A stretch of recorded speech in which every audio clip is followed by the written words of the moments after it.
is First Coast News on your side at 5.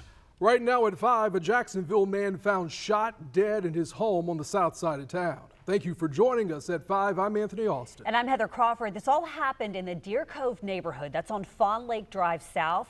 We know tonight that one person has been detained by police. Our Zach Wilcox is live now from the Deer Cove neighborhood near the Avenues Mall. And Zach, I understand a sergeant actually told you the person detained and the victim that they knew each other. I've been hearing about that today.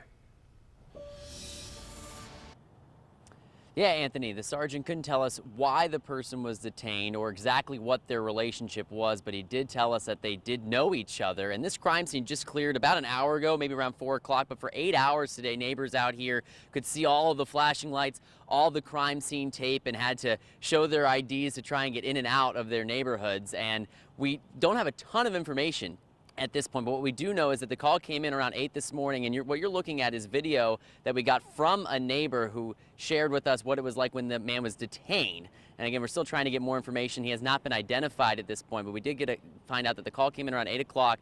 JSO got out here and found a man who had been shot several times inside his home. He was in his 60s, and then the person who was detained was in their 20s or 30s. And while they've not been identified, we did find out from some neighbors that the only people that they know there that live there are a father and son, and nobody knew them personally that we talked with, but they did mention they would see the father working on his car from time to time and the son hanging out in the yard. Nice people from what all I knew, kept to themselves. Don't know much about the family themselves. I just totally surprised by the whole situation. Totally surprised for this neighborhood for sure.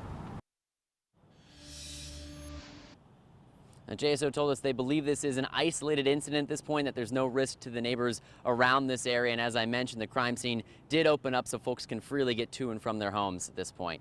On the south side, Zach Wilcox, First Coast News, on your side.